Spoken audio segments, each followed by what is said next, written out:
תודה רבה שירין, ערב טוב לכולן ולכולם, לכל מי שנמצא כאן. תודה לדוברות ולדוברים שנשמע, ותודה לזהבה גלאון ולעינת עובדיה, שותפותינו בארגון הערב. הערב נועד לדון בהפיכה התקשורתית שהממשלה רוצה לחולל, ומי שקורא הארץ אולי קרא היום גם את מאמרו של עורך העיתון אלוף בן, שלפיו למעשה אין ממשלה בישראל, יש רק אדם אחד והכל מתנהל לפי רצונו. מחר אותו אדם אמור לנסוע לסוף שבוע בהונגריה, בוודאי ייפגש עם ידידו הקרוב ויקטור אורבן.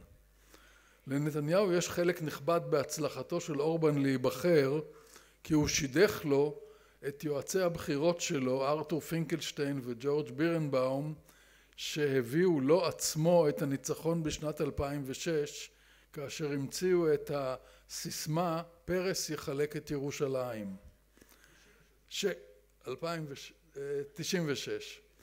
שקר כמובן, אבל שימוש בשקרים מולבן אם זוכים בעזרתם בבחירות.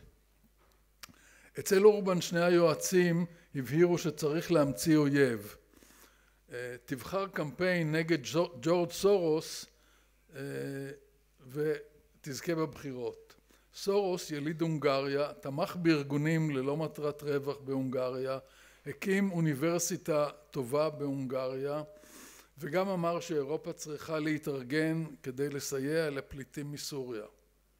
קמפיין הבחירות הפך אותו לסכנה בהונגריה, עם הסיסמה אל תיתנו לסורוס להיות זה שצוחק אחרון.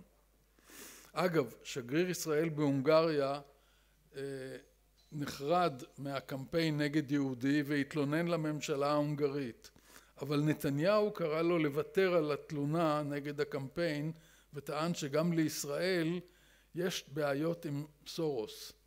כנראה שלא נמנה עם תורמיו של נתניהו והתייחס גם בביקורתיות לכיבוש. אורבן עשה בהונגריה את כל הרפורמות הסוניות שנתניהו רוצה לעשות בישראל. שופטים במינוי פוליטי, תקשורת שרובה תומך בממשלה, ביטול האוניברסיטה שהקים ומימן סורוס, חיסול אוניברסיטאות עצמאיות והקמת אוניברסיטאות שילמדו מה שמתאים לאידיאולוגיה של ויקטור אורבן בבעלות גוף של המדינה. להונגריה של אורבן יש ערך בעבור נתניהו, התנגדותה ללחצים של מדינות מערביות באיחוד האירופי כלפי ישראל, כמו גם התנגדות לסנקציות על רוסיה של פוטין.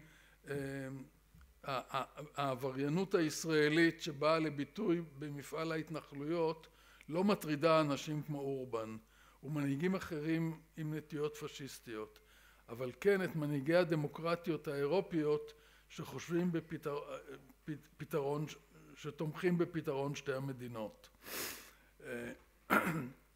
השבוע שאל נתניהו מדוע יש צורך בתאגיד שעולה הרבה כסף, ושלמה קרעי דוברו שאל מדוע צריך את גלי צה"ל. עמיחי שיקלי שערך כנס למנהיגים של תנועות שהואשמו באנטישמיות וקיבל מאמרי ביקורת בהארץ, אמר שאנו כלי תעמולה אנטי ציוני שלא מייצג לא את העם היהודי ולא את החברה הישראלית ולא את מדינת ישראל. האמת היא שהארץ הוא עיתון ציוני כפי שהציונות הוגדרה בהכרזת העצמאות. בית לאומי לעם היהודי עם שוויון זכויות חברתי ומדיני גמור בלי הבדל דת, גזע ומין. ואנו תומכים בישראל כיהודית ודמוקרטית, צודקת ומוסרית, שחיה בשלום עם שכניה הפלסטינים, במסגרת מדינתית וריבונית משלהם, כפי שהסכימו מנהיגי הציונות לפני הקמת המדינה, וכפי שרבים מאזרחי ישראל רוצים כיום. הארץ ימשיך למלא את שליחותו ללא מורא וללא משוא פנים. תודה רבה.